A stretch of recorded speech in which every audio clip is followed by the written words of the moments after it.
Karibu kufuata habari za leo nchini Jamhuri ya Demokrasia ya Kongo. Tuanzie mashariki ambamo mabomu ya ndege zisizo na rubani yameshambulia tena Minembwe, jimboni Kivu Kusini.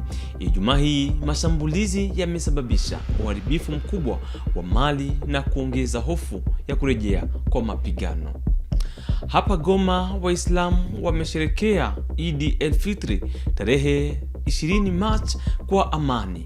Wamehimiza uvumilivu, mshikamano na kuishi pamoja. Katika hafla hiyo, Corneille Nangaa amewahimiza waumini kuimarisha amani kati ya jamii.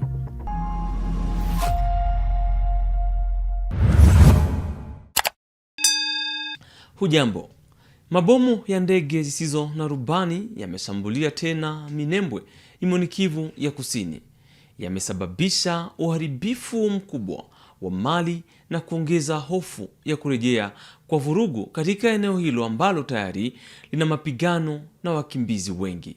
Blaise Basabose ana maelezo kamili. Kulingana na vyanzo vya eneo hilo, nyumba nyingi zimechomwa moto kabisa na zingine kuharibiwa na mabomu. Wananchi wa maeneo hayo wana hofu ya kuanza tena kwa mapigano kati pande zilizopigana. Tangu mwanzo wa mwezi Februari, eneo hilo limekuwa na vita vikali kati ya jeshi la FARDC likisaidiwa na wazalendo na washirika wao dhidi ya Twirwaneho AF23. Operesheni hizi kubwa zimesababisha maelfu ya watu kukimbia vijiji vyao na kwenda katika maeneo ya jirani ambapo wanaishi katika hali mbaya sana bila msaada wa kutosha, na hawawezi kurudi nyumbani kwa sababu ya kuhofia usalama wao. Mashambulizi haya ya mabomu kutoka angani tayari yamesababisha uharibifu mkubwa wa mali na vifo vya raia wengi wasio na hatia tangu mwaka 2025. Waislamu wa Goma wamesherekea Ijumaa tarehe 20 Machi, mwisho wa Ramadhani, kwa sikukuu ya Eid el-Fitri. Mamia ya waumini wamekusanyika katika uwanja wa Umoja kwa sala ya pamoja. Corneille Nangaa, mratibu wa kisiasa wa AFC M23, amehudhuria sala hiyo. Amewahimiza Waislamu kueneza uvumilivu, mshikamano na heshima kati ya watu. Pia amewataka wakazi wa Goma kuimarisha kuishi kwa amani kati ya jamii. Waqina adhab al-qabr, taqabbal minna salatana wa qiyamana, Allah utukubalie saumu zetu. Que la paix, la miséricorde et la bénédiction de Dieu soient sur vous. Amen. En ce jour béni, jour de joie d'Eid el-Fitr, alors que nous célébrons la clôture du mois sacré de Ramadan, je ressens une immense joie et une profonde gratitude par les musulmans pour participer à cette journée qui marque la fin de cette période d'intense spiritualité. Comme votre serviteur, c'est un geste qui me va droit au cœur. Après 30 jours de jeûne, de prière, de méditation et de partage, le mois de Ramadan rappelle l'importance de la patience, de la discipline et surtout de la compassion envers le démuni.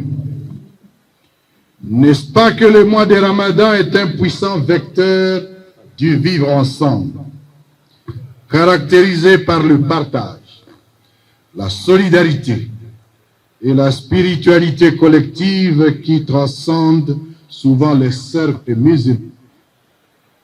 Ce temps fort favorise le rapprochement social, le repas partagé et la générosité envers le plus démuni, renforçant la cohésion communautaire. Chers frères musulmans, nous vous prions de partager le vivre ensemble que l'islam enseigne à travers des valeurs de tolérance, de fraternité universelle, de justice et de solidarité, visant une coexistence pacifique entre musulmans et non-musulmans, sachant que les enseignements islamiques insistent sur le respect mutuel, l'acceptation de l'altérité et la paix sociale comme fondement de la société. Nous profitons de cette occasion pour lancer un appel à la population de Goma, ainsi que tout le peuple congolais, d'imiter ce que les musulmans font. En adoptant ces modèles musulmans, ces jeûnes de Ramadan, comme une opportunité de renforcer la cohésion sociale, en encourageant les dialogues, la tolérance, l'ouverture et la solidarité. Cette fête est aussi celle de la famille et de la communauté. Kwa upande wake, Sheikh Ibn Jafar Al-Katanti, makamu wa rais wa baraza la kidini la Kivu Kaskazini, amesema Ramadhani ni wakati wa kuombea amani na kukubali tofauti. Amehimiza kuishi pamoja kwa amani na kuheshimiana. Ina adhab al-qabr, taqabbal minna salatana wa qiyamana. Allah utukubalie swaumu zetu. Le jeûne de Ramadan, c'est une occasion unique, annuelle, dont tout musulman est appelé à observer. Et vous savez, la situation dans laquelle nous sommes, ou les situations, parce que ce n'est pas quelque chose d'avant-hier, ou ce n'est pas une seule, c'est depuis plus de 3 décennies que l'Est de la RDC vit dans des situations très compliquées. Et présentement même, nous sommes dans une période de conflit pendant.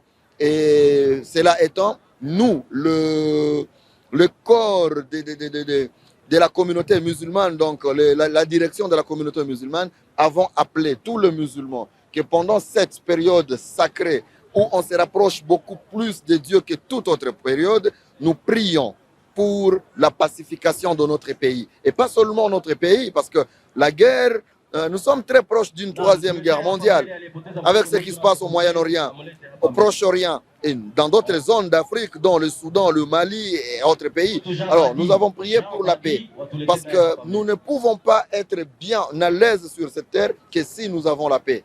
Ainsi, le message que nous avons donné avant le Ramadan, pendant le Ramadan et même après le Ramadan à nos coreligionnaires, nos fidèles musulmans, c'est la paix, l'acceptation et la cohabitation pacifique. Parce que Allah, c'est lui qui a créé un Nyanga, un Houndé, un Tutsi, un Hutu, un blanc, un noir, un peau rouge, un albinos. Donc on doit tous s'aimer, s'accepter et accepter de vivre ensemble. Tubaki mashariki mwa Jamhuri ya Demokrasia ya Kongo. Waumini wa kanisa la Christ et Compagnon Crisco wamefanya maandamano ndani ya kanisa lao huko Bunia, jimboni Ituri. Wameonyesha msaada wao kwa Bishop Jose Mukoko. Wamebeba mabango na kuimba kupinga maumizi yaliyochukuliwa huko Kinshasa, ambayo wanasema hayalingani na imani yao.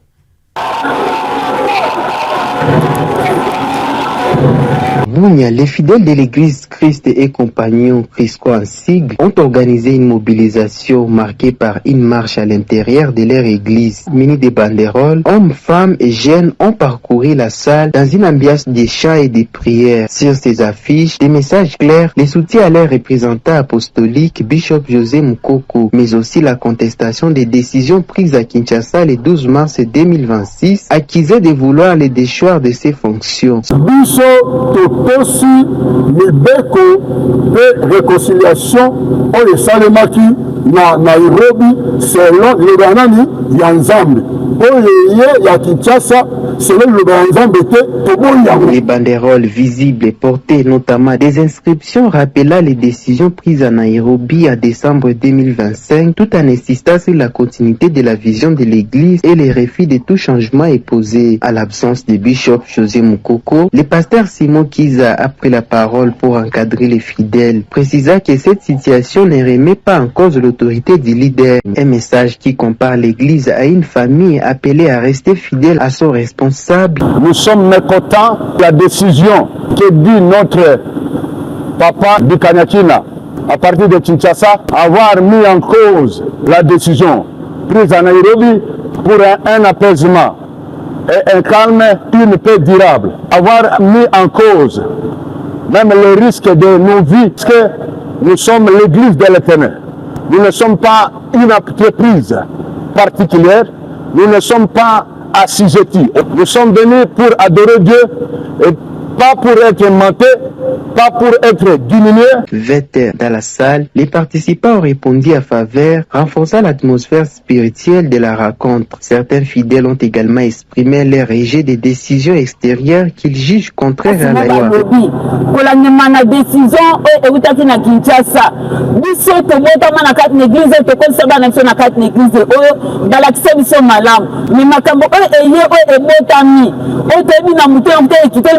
poasa lokola kate ete papa na biso mutoko balongoli ebeso kata ngo biso toyeka koloba non na kati na décision wana toboya. RG de toute tentative de déstabilisation du leadership, le pasteur a toutefois appelé à la retenue malgré les tensions. Du côté de la jeunesse, le message reste le même. Elle s'insurge contre l'ingérence politique dans une affaire spirituelle. Tosengi na bato nyonso bazoke na ba message de gauche à droite.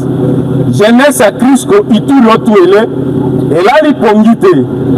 Ezape bayuma te mais tozo sambela pona bino nzambe akutana na bino. Ba politicien na kati ya église tosengi na bino comme ma politique ya république na église ete. Soki tokoki suwana na politique tosala ngo libanda meto tosa basali ya nzambe. À travers cette marche symbolique, les messages portés sur leur banderole, les fidèles de Crisco à Bunia réaffirment leur soutien indéfectible à leurs représentants apostoliques et leur opposition aux décisions de Kinshasa, une mobilisation interne qui marque leur volonté de rester unis autour de leur vision spirituelle.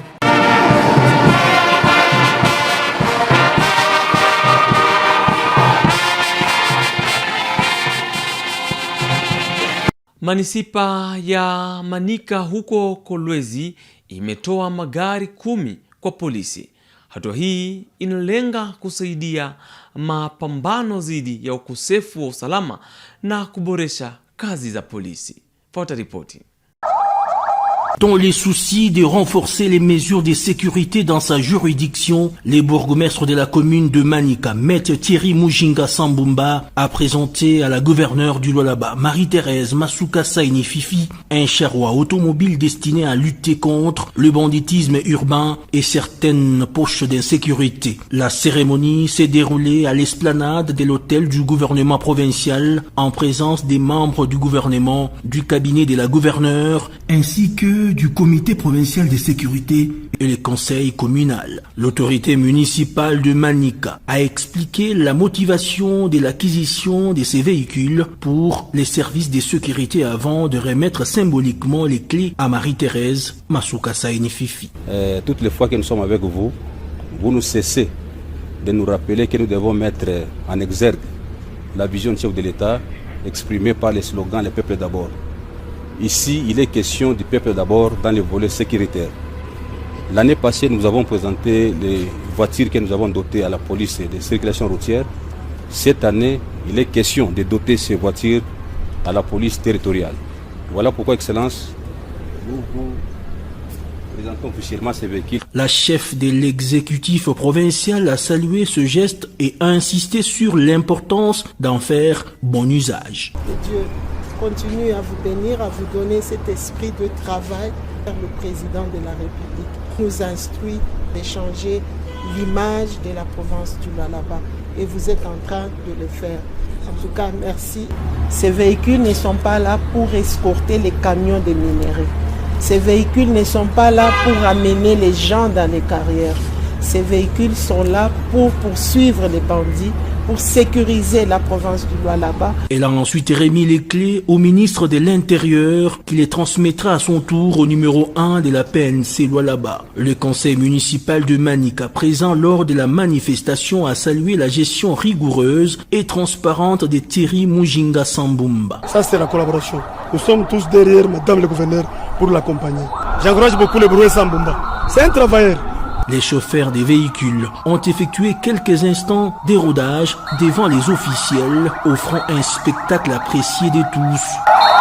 Lors de cette brève cérémonie, 2 artistes locaux ont offert à la gouverneure Masuka Saini Fifi un buste en signe de reconnaissance pour son travail acharné dans la transformation profonde de la province. La cérémonie s'est clôturée dans une ambiance de convivialité et d'espoir symbolisant la volonté des autorités provinciales et municipales de travailler main dans la main pour la sécurité et le bien-être des citoyens. Mkurugenzi wa ACGT Sankuru ameongoza ujumbe wa viongozi wa jamii kutembelea uwanja wa ndege wa Loja. Wametathmini changamoto za mradi. Wawakilishi wa jamii na mbunge Lambert Makonjo wamesema kazi bado zinaendelea. Mercredi 26 mars 2026, alors qu'une marche de protestation se préparait à Loja en raison d'un tollé populaire autour des travaux de l'aéroport, alimenté par des rumeurs d'arrêt de chantier, le directeur provincial de l'Agence congolaise des grands travaux, Sankuru, a conduit une délégation de notables de la ville sur le site de l'aérodrome, dont l'honorable Lambert Makonjo, député provincial, le ministre provincial des ITPR et d'éminents membres de la société civile. La visite a été précédée d'un entretien avec les parties prenantes au projet. Cette rencontre a permis d'apaiser les inquiétudes et de calmer les esprits avant une visite de terrain pour constater l'état d'avancement des travaux et évaluer les difficultés rencontrées par l'entreprise Adi Construct. Sur le site, les visiteurs ont reçu des explications détaillées sur le déroulement des travaux, le niveau de réalisation des différentes étapes, ainsi que les contraintes techniques auxquelles les équipes font face. À l'issue de cette visite, l'honorable Makonjo se dit confiant quant à la poursuite effective du chantier.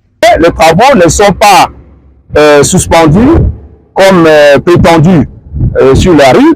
Les travaux avancent, mais il faut reconnaître que les travaux entamés au niveau de la fondation de l'aéroport sont très délicats.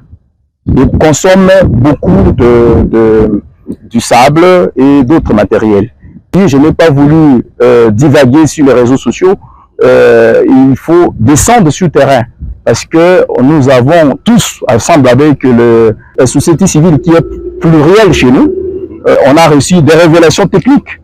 Et vraiment, il faut encourager les différentes sociétés qui sont en train d'exécuter ces travaux. Et nous félicitons notre frère Adimachi et sa société, ainsi que le DG Freddy Odi, et même nos frères à CGT pour le travail de qualité qu'ils sont en train de réaliser. Mais il faut reconnaître effectivement qu'ils sont heurtés à des difficultés techniques. Du côté de la société civile, Maître Jean-Paul Ndjadi a salué la transparence de cette visite, confirmé la continuité des travaux et démenti les rumeurs circulant sur les réseaux sociaux faisant état d'un prétendu arrêt du chantier. Cette descente de terrain témoigne de la volonté des autorités de la société civile de travailler en synergie pour la réussite des projets d'infrastructures essentiels au développement de l'Oja et de toute la province. À noter que, avant de se rendre à l'aéroport sur demande de l'honorable Makonjo, le directeur provincial de l'Agence congolaise des grands travaux s'est déplacé au site d'Okuna, Waleta, où un important ravin d'érosion a endommagé une section stratégique de la route reliant plusieurs quartiers de la cité. Une rencontre technique a permis d'évaluer la situation et de proposer des pistes réalistes pour sauver cette voie essentielle à la circulation locale. Mkoa wa Kwilu unajiandaa kupokea mkutano wa 13 wa magavana utakaofanyika kuanzia tarehe 24 hadi 28 Machi mwaka 2026 mjini Bandundu. Mkutano utajadili maendeleo ya kilimo, ufugaji na uvuvi pamoja na kuunganisha vijiji na masoko ya miji. Gavana Philippe Akamituna Ndolo anasimamia maandalizi ili kuhakikisha mkutano unafanikiwa. La province du Kwilu, à travers son chef-lieu, la ville de Bandundu, est fin prête pour accueillir la 13e conférence des gouverneurs. Le chapiteau qui servira de cadre à la conférence, la salle dédiée au conseil des ministres, l'aéroport, ainsi que plusieurs autres infrastructures font peau neuve pour accueillir dignement le chef de l'État, Félix Antoine Tshisekedi Tshilombo, et l'ensemble des gouverneurs des provinces de la RDC. Les gouverneurs de la province du Kwilu, Dr Philippe Akamituna Ndolo, exprime sa satisfaction après la confirmation de la tenue de ces grands rendez-vous à Bandundu-ville. La province du Kwilu est prête à organiser la 13e conférence des gouverneurs. C'est comme ça que j'ai saisi la balle au bon. Je profite de l'opportunité pour demander à toute la population kwiloise de se mobiliser comme un seul homme pour accueillir le chef de l'État qui viendra chez nous. Ce sentiment de joie est partagé par l'honorable Guy Moussomo Wapembe, député national élu du territoire de Kwamout et ancien président de l'Assemblée provinciale de l'ex-province du Bandundu. Nous avons visité les chantiers. Nous sommes très fiers de notre province qui va accueillir incessamment la 13e conférence des gouverneurs. C'est une fierté pour la ville de Bandundu et la province du Kwilu. Vous savez, d'autres provinces sont en train de la solliciter, mais le Kwilu a eu cette chance-là, et grâce à un leadership clairvoyant de son gouverneur, Philippe Akamituna. Notez que la ville de Bandundu, oasis de paix, aux côtés de son gouverneur, Dr Philippe Akamituna Ndolo, dispose d'une desserte stable en électricité grâce au barrage d'Inga et d'une eau de qualité fournie par la Régie des eaux. La population de Bandundu-ville, reconnue pour sa discipline, se mobilise déjà pour faire de cet événement une réussite totale. Mpendwa mtazamaji, ni pamoja na habari hizo toka Kwilu. Tunakomesha habari za leo yaliyojiri nchini Jamhuri ya Demokrasia ya Kongo. Tukutane mwanzoni mwa juma kwa habari zingine.